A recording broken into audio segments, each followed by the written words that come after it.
and welcome to Void Signal. I am your host, Brian Prime, and before we get into this week's guest, I wanted to once again mention that you will have chances to see me and behold me in the flesh a couple of times this year. First, beginning of May in New Jersey at Dark Force Fest, where I'll be hosting Void Signal Live and doing on-the-spot interviews with performers and attendees alike and roaming the halls.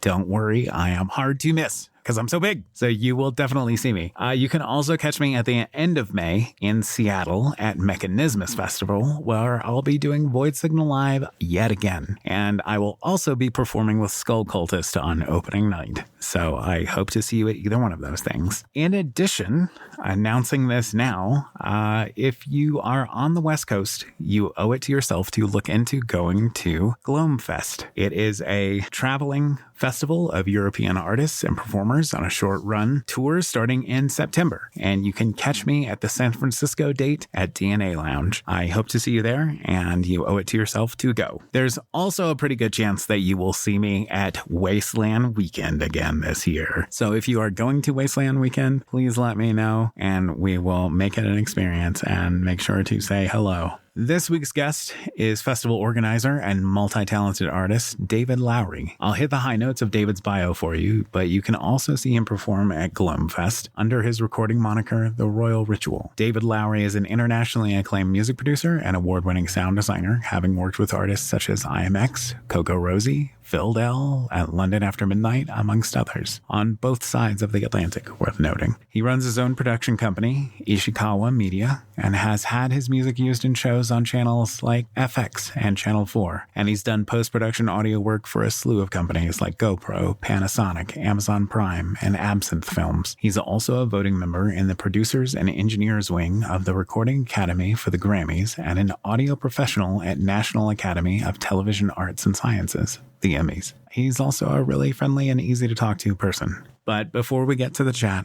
a message from our sponsor. This episode is sponsored by Glomfest. It's honestly a really fantastic idea, and I've been pretty excited about it ever since I heard about it. And to have it come together is a treat for anybody who's able to attend. It's got a really talented lineup with artists like Black Angel and Dark Chisme and the Cemetery Girls, and it's just a chance to see a bunch of cool bands all at once without having to go to Europe to see them or travel to wherever they come from. So visit glomfest.com for more information to find a date near you. That's Glom, Glom, fest.com. Glom, not glom. One last thing before our time is at an end. Void Signal is ad-free and powered by people, not just me. So I'd like to thank the Void Gang and long-standing patrons to the show. Thank you so much for believing in me and giving me strength when I've needed it. I am here because of you. Please consider visiting voidsignal.net or patreon.com/voidsignal to support the Void Signal project. And in exchange, you'll get hours more content and help us improve the signal. Thanks so much for your consideration. Lastly, life is too short to be a spectator to injustice. The grave will provide plenty of time for you to be quiet. So stay safe, stay loud, and take care. Welcome to Void Signal. I am your host, Brian Prime. I am joined by David Lawrie from The Royal Ritual and a bunch of things. You are a very multifaceted individual. You have so many other things that you do and other things that you have your fingers in, so to speak. Thank you so much for joining me and for making this work. The first question is just, how are things with you lately? Good to be here. Yeah, things are busy, very, very busy. The end of 24 was quite quiet with commissions coming in and what have you, but I was very busy with the Royal Ritual and preparing other stuff. And then suddenly 2025 has become very busy with, getting compositions off to publishers, some audio, some production audio and audio post-production for film coming up. And then, of course, I am working very closely with the team at Glomfest to get that off the ground for its inaugural year this year in September. That is the other thing, too, is that you sort of have, or at least the perception for me, I guess, is that you have sort of sprung out of nowhere because your music releases are fairly recent. But how long have you been, where did you come from? For somebody who has no idea who David Lawrie is or the Royal Ritual or Fest or any of that, where did you come from? Yeah. How did you get here? It's a winding story. I have been doing music since I was a child, and I'm very fortunate that since the age of about, all I've done is audio related work, completely freelance as well, which is very fortunate, but at the same time, it's a lot of work. So I don't take it for granted, but I really work at it. But yeah, I classically trained on the piano as a child and then figured that I wanted to branch out and learn electric guitar and stuff like that. And then I discovered kind of Aphex Twin, Nine Inch Nails, Pink Floyd, all of those like seminal artists from a multitude of different genres. And I just became obsessed with how stuff got onto a CD. Like how did that get on? And then the whole process of it just fascinated me from a very early age, maybe around 9, 10 years old. And so I've just been kind of funneling myself towards music production for a long time. Now, the Royal Ritual is something I've always wanted to do. Obviously, I didn't know the name, but I also I wanted to be self-sufficient in the studio because I had learned so many instruments. So I had a long winding route to get here, producing other artists very independently to begin with. I had an audio. I studied music production at what was Leeds College of Music. It's now Leeds Conservatoire. I did a bachelor's and a master's there. I had my portable setup, and I would produce artists from loads of different genres all over the place for a long time. And then I accidentally kind of fell into film, but in my own music being released under David Lawrie, which that's another story. I was releasing my own music, not really to make it as an artist, but to kind of show potential production clients, this is what I'm like when I'm left to my own devices. What about it do you like? What would you like me to bring to your project? In that music, I was doing a lot of what I guess is sound design, but I didn't think of it like that at the time, using found sounds and what have you. And I accidentally fell into doing audio post-production for a shark documentary called A Shark and Man, which ended up doing really, really well and won quite a few awards, including one for the sound design, which I was very surprised about since it was my first feature film. And from there, I ended up kind of having this divergent career where I was producing music half the time and then doing audio post and composition for film half the time. And it's, since then, it's just kind of grown and done different things. But it was just before the pandemic. I had tickets to it, and I just I couldn't make it down. It was great. It was great. I was actually there with two of the members of Ogre and Skinny Puppy, good friends with them. And Bill Lieb was on stage. I was a Bill Lieber that night. And the Black Queen, as I remember, and some other bands. But I just kind of decided then and there, I want to do this for me again. It started off as a duo, actually, and then lockdown happened. We all know what happened there. We had this pandemic, if you remember, COVID-19. So it became a solo project. At the time, I was living in Northern California, and I had a semi-professional studio. It was at my studio, and I used it professionally, but it was built into my home, all soundproofed and everything. I could record at all hours, and it was great. And so I started this project, and I just kind of chipped away at it until the album was done at the end of 2020. And then I had no idea what to do with it because we were still in a pandemic. And then I ended up moving back to England right at the end of 2020. And I had this project, and I had no idea what to do with it. It took 2 years for the first album to come out in full. And then from there, I signed a contract with Analog Trash. We got Pleasure Hides Your Needs out, and finally I'm starting to be able to play shows. And I ended up, the last show I did was on the main stage at Infest Festival, which was a dream come true, because the last time I did that was many, many years ago when I was playing percussion for a sort of a noise band called Coreline a long, long time ago. And I always wanted to go back and do it again, and I did. So I'm very happy about it. Yeah. Congratulations on your success. Winning an award on your first feature film work is a substantial accomplishment. It sounds like you had this concept of, I want to do this, and have pursued it, and it seems to have paid off for you so far. What would you, if you had to attribute some of that success to something that you've done, what would you attribute it to? Well, Yeah, you're partly right. I will just say that I've found myself in situations where my skills that I've picked up along the way have been useful. Mm-hmm. And so it's not that I've really said, I want to do audio post for film.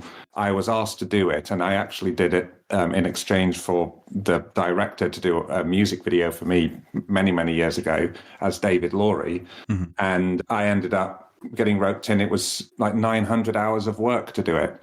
Pro bono, of course, but since it's paid off. And so, yeah, I've actually found myself more in situations rather than pursuing them because I've really been pursuing getting myself into a position to do the royal ritual, which just now has its nose above water. It's not like I'm doing I'm working full equivalent of almost full-time hours on it, but it's not.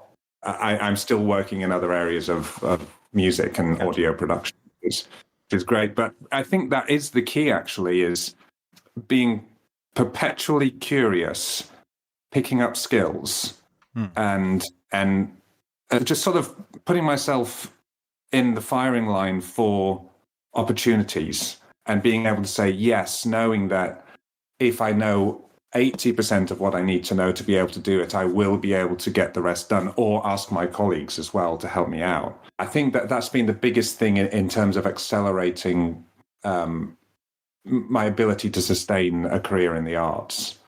And I learned very early as well that we've all heard the phrase, a jack of all trades and a master of none.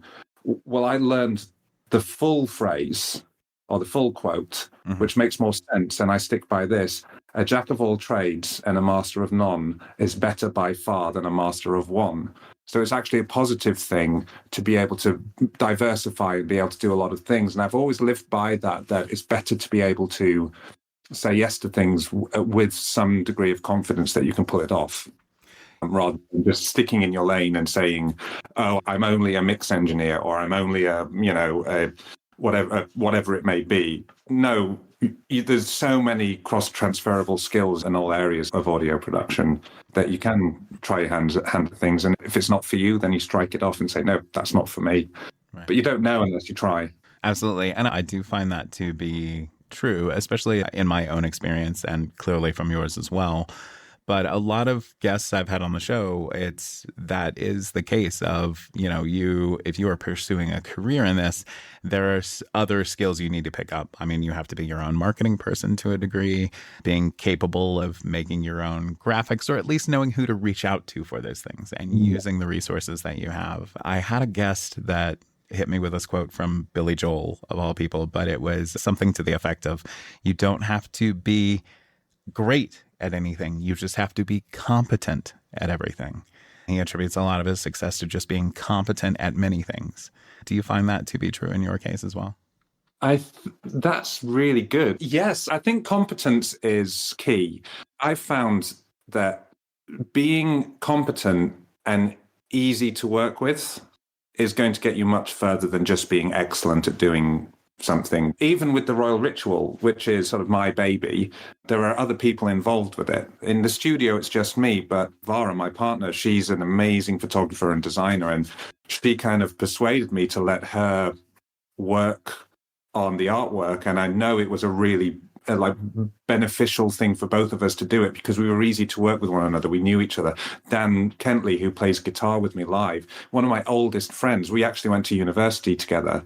And it's just been, if it's easy to work with someone, you're going to want to work with them more than me getting some virtuoso guitarist who doesn't, there's just no vibe there. Sure. With me. I'm not going to want to do it. So it's about being sort of agreeable to an extent, but also have conviction in your own artistic vision to be able to say, well, I can bring my skills along, but you have to understand that I hear and I see things my way. So if you're comfortable with that, let's do it. And you at least know you're going to get something that probably doesn't look or sound like anything else. Sure. So yeah, it's blending that, having your own voice, be it visually or musically or whatever, with being competent enough to pull it off and being easy enough to work with where people enjoy the process. Because when everyone's enjoying the process, you all do better and you all work harder. Mm-hmm.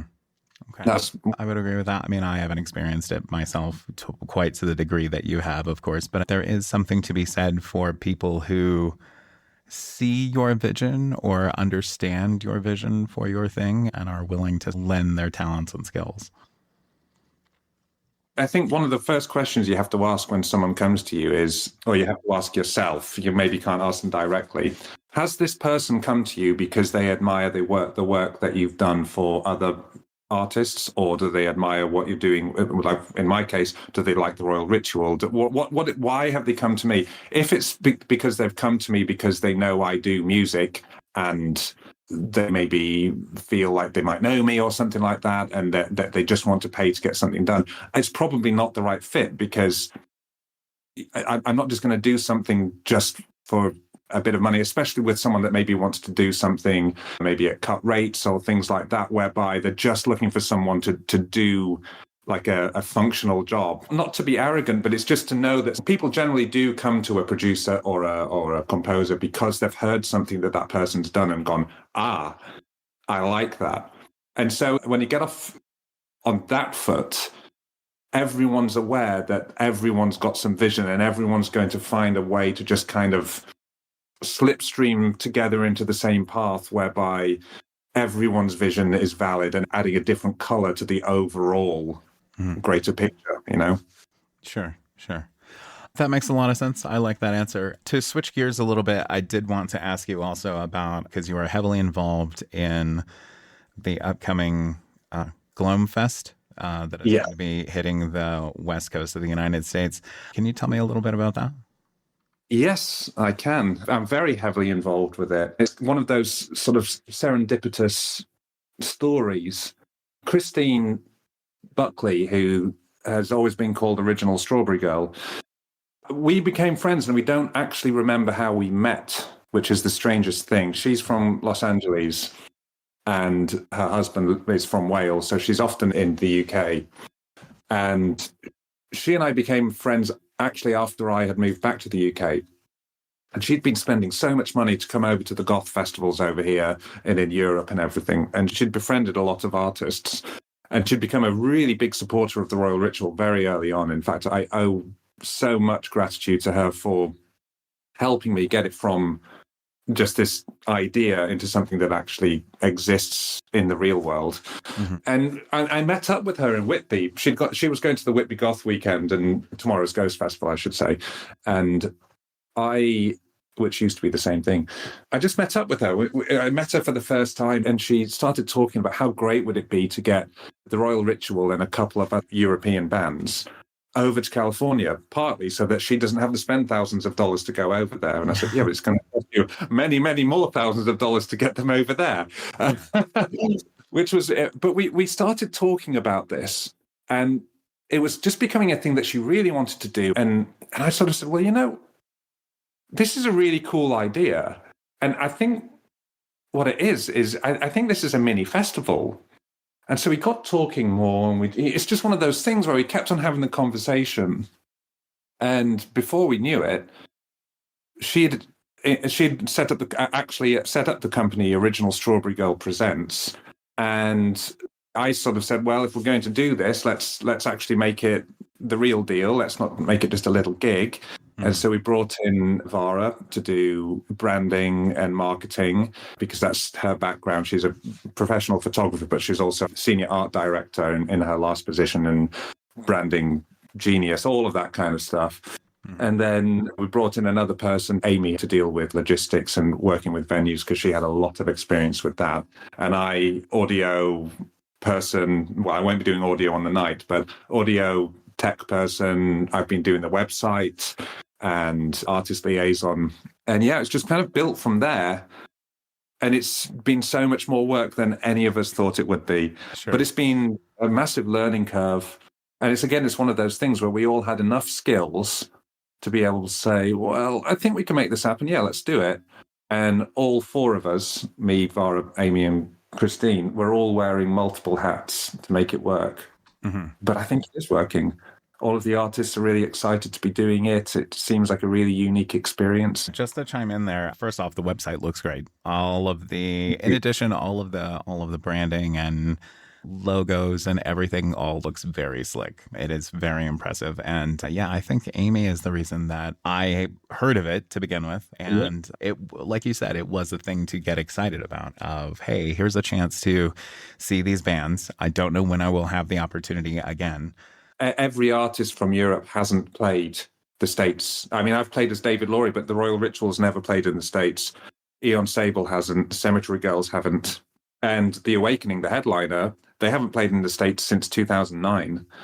So, yeah, there's something to be excited about there. But yes, and thank you so much about the website, because I can make websites. I do make websites. I don't consider myself a web developer, but I had to learn a lot of coding for that. But the good thing is Vara designed the website, and it was my job to kind of approximate it as much as possible, as closely as possible, into being an actual existing website. Yeah, thank you. Yeah, for sure. Thank you to you and to everybody on the team for putting this on my radar and for making me aware that it's a thing that's going to happen, because it's a very exciting thing. I know just this past December was the Glom Night warm up. Glom Night. Sorry, I have this ever since I first heard of it. I have, for some reason, my idiot brain has just been insistent on saying Glom. You're not the only one. Every time I go to mention it to anybody, I'm like, oh yeah, Glomfest. And I'm like, wait, no, it is not that. It is the Glom Night was this past December in San Francisco at DNA Lounge. It was announced in December. We started preparing them. It was actually on, I think it was either the 1st or 2nd of February. Oh yeah, that's right. It was recent. Yeah. Yeah, a couple of weeks ago. Mm-hmm. And it went magnificently from all accounts. I think everyone was pleasantly surprised at the turnout, not least the DJs and DNA Lounge itself for a brand new night, which was really rewarding, and just kind of, it felt good to know that people are, they're paying attention and they're turning up, and there's an awareness now in San Francisco, at least, of Glom as an entity, and there's going to be more nights coming, and we're seeing what else we can organize. But yeah, the whole idea there was to have people enjoying the Glom experience outside of it just being bands playing on the festival. That's the pinnacle. That's what we're gearing towards. But Glom itself is more this idea of this pop-up thing. Christine, she calls it a pop-up festival, because we're popping up in different places. We don't know where we're going to be in the following year. And yeah, we're all very happy with Glom Night, for sure. Yeah. As you should be. And the photos from it looked great and everything. I'm no Owen. I've run into Owen plenty of times. Yeah. But okay, so you did mention the next time. So this hasn't even happened yet, but it sounds like a thing that everyone involved in is interested in continuing from the sound of it. Is that true? Yes, I can't say that it is or isn't happening, because we don't know. We definitely want to explore this being a thing, more than just a one-year thing. And I think we're all just so excited about it that we're pulling this off, and people are paying attention, and the artists want to be involved, that we're like, well, okay, we need to see if this really is something that can continue to exist. So hopefully we always said that we wanted this to, well, it was my thing. We need to make this dress for the job that it wants, not the job that it has, because we just figured if we're going to do this, we want it to look as slick as possible. We want it to sound as good as possible. We want the artists to be presented in a way that does them justice. So we're pulling out all the stops, Yeah, it has certainly paid off so far. And it makes sense to temper your expectations. Let's see how this first one goes. But I certainly hope that it is successful and this is a thing that we get more of, because I think it's a good thing. It's a chance for people in the States to experience artists from abroad. And more importantly, it's a chance for European artists to come over here and play to different crowds. Absolutely. And be exposed to new audiences. Have you found that people are already familiar with the lineup for the fest, or have you experienced the sort of like, oh, well, I haven't really heard of these artists or these bands, and people sort of coming in that way and being exposed from like, I've never heard of this, but I will check it out? Or have you found that a lot of people are kind of already familiar with one or two? Well, yeah, that's a really good question. And it's kind of a mixed bag answer as well. And there's been no straight answers tonight. I'm used to not getting straight answers in the morning. There is an element of both there. For example, we know that the Cemetery Girls and Eon Sable have a following in the States that are excited to see them because they've never been able to see them unless they've been able to get to one of the festivals that they've played at one of the times in Europe. You know, it's always nice to be able to see people on your home turf. The Awakening, obviously, a firm rooting in just the post-punk culture in general. There is a combination of people being aware of the headliner, but we also didn't get a headliner that's touring all the time and it's a headliner that people are going to be eager to want to see because they haven't seen them for a long time, especially in the States. Mm-hmm. And then, yes, there is the case of, like with the Royal Ritual, it's a brand new project, especially for the States. I know that I've got some people over there that are wanting to see it, but the idea as well is, especially in cities like San Francisco, where a big thing is to know what's coming up from the underground, what's going to be next. We feel like we're going to appeal to an audience of people who are hungry to just go at it cold and figure out, who are these underground artists? Yeah. So yeah, it really is a combination. We're also just trying to be authentic. Who do we like? You know, which artists do we like? And we've got that, which is great. I was going to ask that is when in the process of choosing artists or inviting artists to be involved in this, I was going to inquire how much of it is, because you mentioned working with people who all sort of share a creative vision or, you know, are at least traveling the same sort of path forward and want to be a part of it. How much of that has been to your advantage in this case when choosing artists for this fest? We all have, well, it's like a Venn diagram when you put together all of our individual tastes and you find this bit in the middle where we all go. There's quite a lot of overlap where we are happy, which is great. And it just started. Eon Sable and the Cemetery Girls and the Royal Ritual were bands that Christine definitely wanted to bring over. This was before Glomfest as a concept even existed. And so we were lucky to be able to make that happen. The other artists it was a conversation. It was a conversation to figure it out. And the Awakening actually happened because Ashton was playing a solo show in York. It was a very low-key solo show in York, just an acoustic tour he was doing. And I had met him the day before in York through a mutual contact. I went to the show and we got talking afterwards, and he and I just became friends, and we'd already mentioned the Awakening as a potential person to kind of put on the radar for Glomfest. And I just said, I was talking to Ashton the other night and he was really into it. And so that's how we got our headliner. Serendipity, really, but also the Awakening. The Awakening was definitely one of those artists where we thought that could be an artist that would suit this bill, that would suit the venues that we're looking at. Yeah, we think that would work.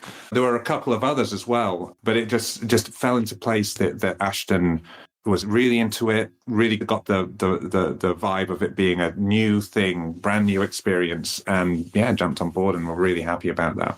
Shifting gears a little bit, what comes next for the Royal Ritual? Well, there's a lot of releases coming out. So I'm already writing the follow-up full album. I don't think that's going to be ready until next year, but the concept's there. I've been playing around with some sounds and some ideas, which is earlier than when I started Pleasure Hides Your Needs in respect to Martyrs. It was about a year and a bit after Martyrs came out that I started working on Pleasure Hides Your Needs, but it was only about 6 months after Pleasure Hides Your Needs came out that I started noodling and working on new ideas. But I've been working with the record label, and there are going to be some interim records coming out. One that I have kind of talked about over on my Patreon is going to be called Peaceful Progress, and it's essentially a really different sort of take on music from Martyrs and Pleasure Hides Your Needs. So there'll be some live versions of me singing with the piano, and one of those has been released as a video already. It's the title track, Pleasure Hides Your Needs, and it's just called the Equal Temperament version. Mm-hmm.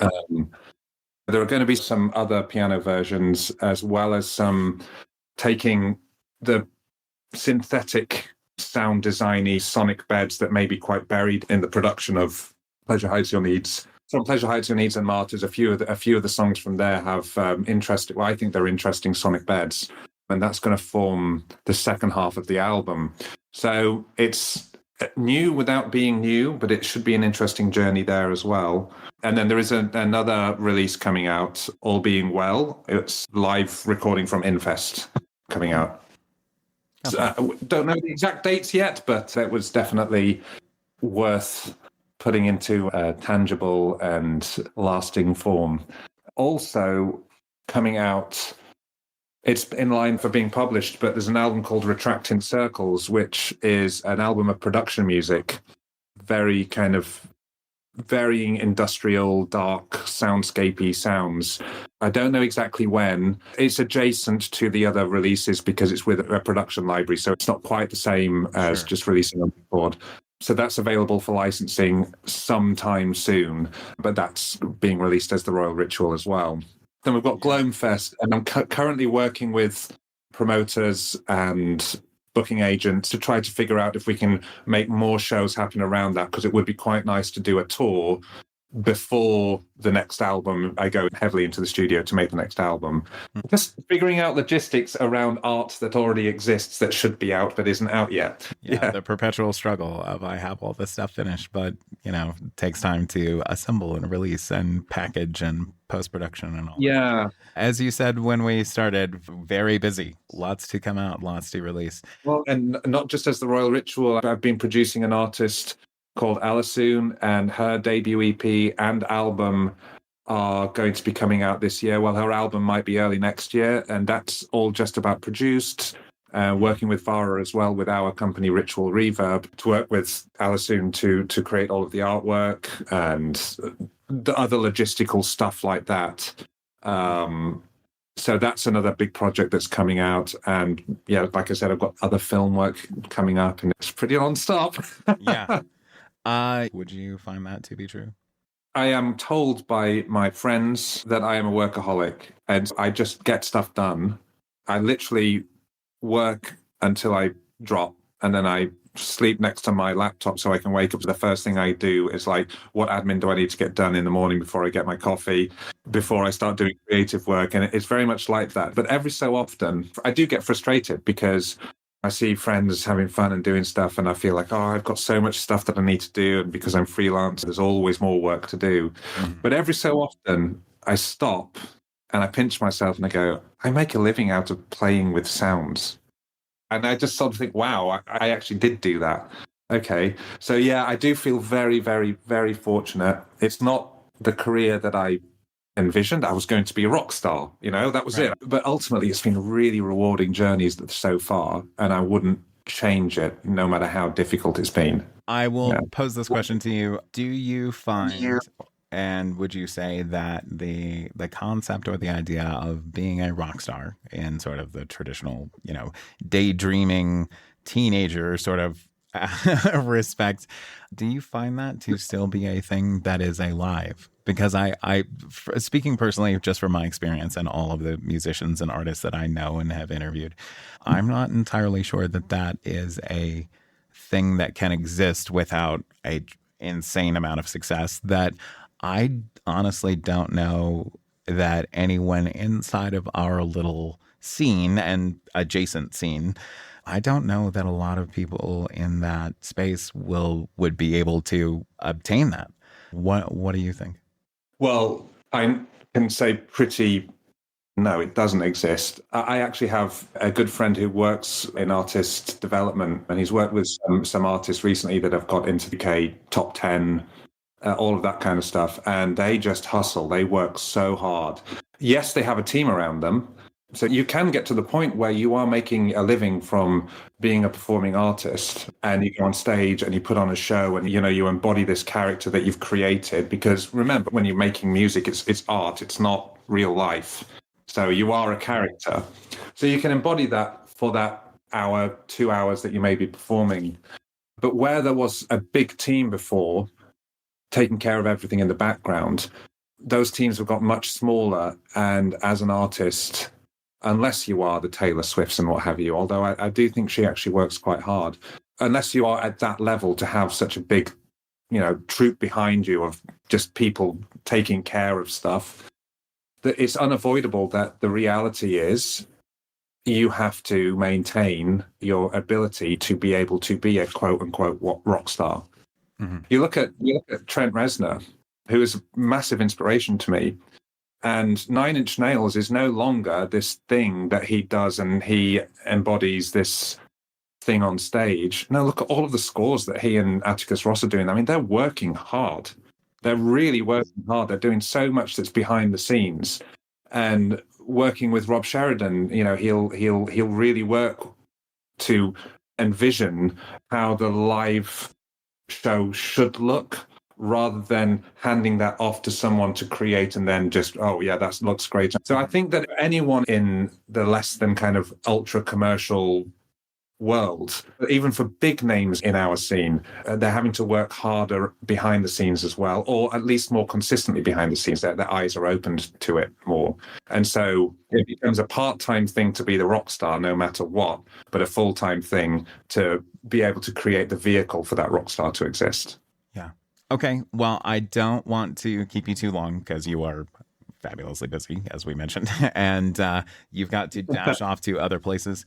So I will go ahead and hit you with the last question that I have for you, which is just, what is something that you have been enjoying recently? And your answer can be anything: a book, a movie, a TV show. Just what's something that you're jazzed about when you wake up that is maybe not work related?